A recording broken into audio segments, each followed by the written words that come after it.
नमस्कार जी सभी को। आज हम आपके सामने एक कहानी लेके आए हैं एक राजा के बारे में, नास्तिक राजा के बारे में। एक ऐसा राजा जो कभी भगवान को नहीं मानता था, नास्तिक था, और कैसे उसका नास्तिकपन दूर हुआ, कैसे वो आस्तिक बना, इसके बारे में ये कहानी है। आप अंत तक ज़रूर सुने। ये प्रेरणादायक ज्ञानवर्धक कहानी है जो आपको भगवान के प्रति आस्था को मजबूत करेगी। एक समय में, किसी समय पुराने समय की बात है, एक राज्य में एक राजा राज्य करता था। वो बहुत नास्तिक था। उसी राज्य में उसका एक वजीर था जो आस्तिक था, भगवान को मानता था, भगवान का मानने वाला था। उसकी भगवान में इतनी श्रद्धा थी, इससे जो भी कोई काम करता था वो भगवान को याद करके करता था। इस बात से राजा को बहुत चिढ़ होती थी। एक बार राजा पे कोई मुसीबत आ गई, राजा बहुत परेशान था।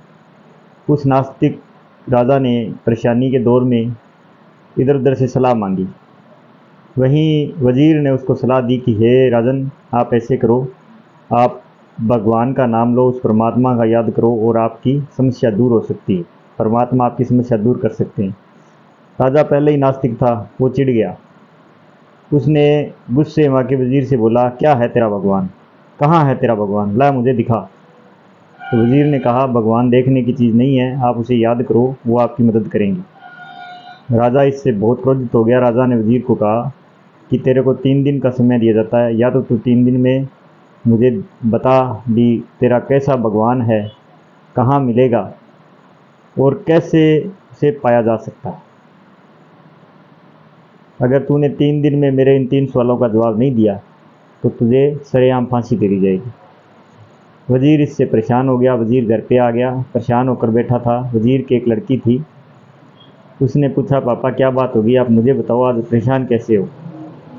तो लड़की वजीर ने कहा कि बेटा ऐसे ऐसे बात होगी, आज राजा परेशान था, मैंने ऐसे करके ऐसे कह दिया, तो राजा ने मुझे 3 दिन का टाइम दिया, या तो 3 दिन में मैं उसके 3 सवालों का जवाब दूँ, नहीं तो वह मुझे फांसी पर चढ़ा देगा।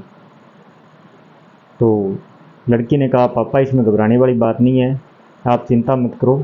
आप राजा से ये कहो कि 3 दिन नहीं, हम कल ही आपको आपके 3 सवालों के जवाब दे देंगे, आप एक सभा बुलाओ। जैसा लड़की ने कहा वैसा वजीर ने राजा से कहा। राजा ने दूसरे दिन सभा का ऐलान कर दिया। पूरे राज्य में सभा इकट्ठी हो गई। वहीं राजा बैठा था, वजीर भी आ गया और लड़की भी आ गई। तो वजीर ने कहा, राजा ने कहा, हाँ बताओ, कहाँ है भगवान?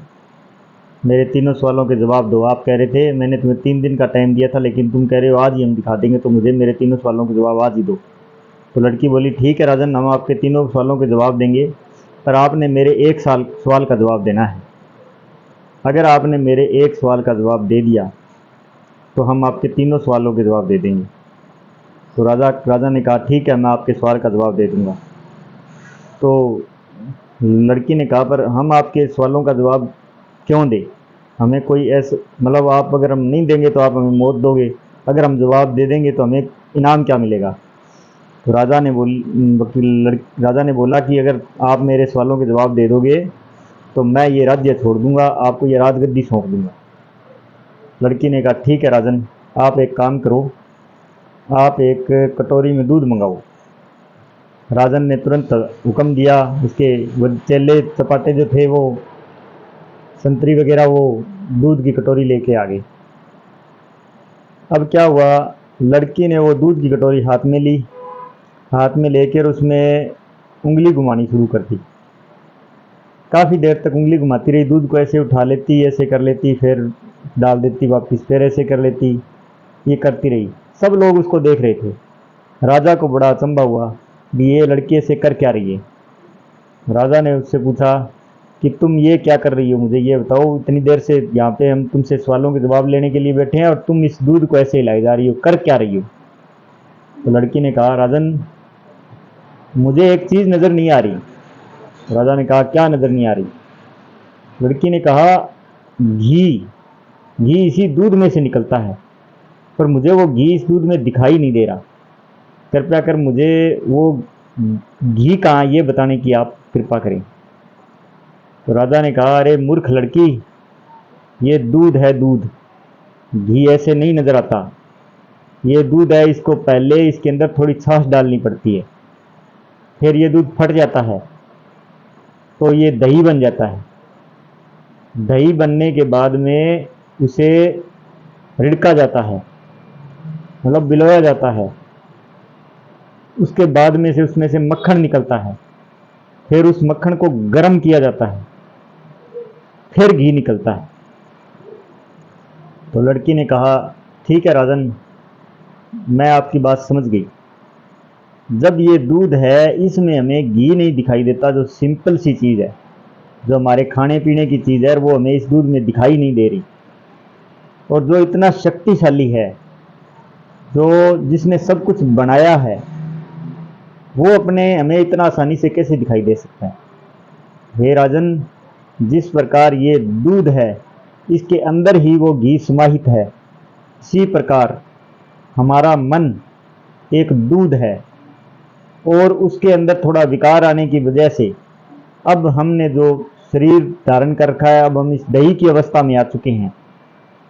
और अगर हम इस शरीर को तपाएंगे, मतलब इससे बढ़िया काम करेंगे, अच्छे कर्म करेंगे, अच्छा अपने मन को तपाएंगे, तपस्या करेंगे, तो हम में से जो शुद्ध मन निकलेगा वही भगवान है, उसे ही भगवान कहते हैं। वही घी है। घी मतलब समझो भगवान, घी भगवान का ही रूप है। तो जब हम घी को इस दूध में नहीं देख सकते, तो हम इस दही में नहीं देख सकते घी को। जब तक हम पूरी प्रक्रिया नहीं कर लेते, तब तक हमें घी नज़र नहीं आता।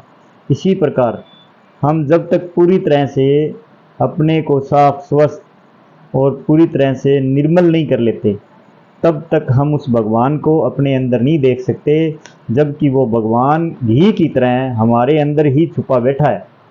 जब राजा ने ये बात सुनी, सब सभा वालों ने तालियां बजाई, और राजा अपनी शर्त से हार गया।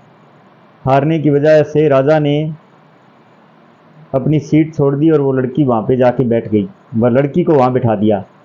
तब लड़की ने ये कहा, राजन, हमारा भगवान इतना शक्तिशाली है, जो एक रंक को 1 मिनट में राजा बना सकता है, और एक राजा को 1 मिनट में रंक बना सकता है, तो वो क्या नहीं कर सकता। उस समय राजा को अपनी गलती का एहसास हुआ, और उसने उस लड़की से और उस वजीर से क्षमा मांगी, और उसके बाद में वो राजा आस्तिक हो गया और भगवान की भक्ति करने लगा। धन्यवाद।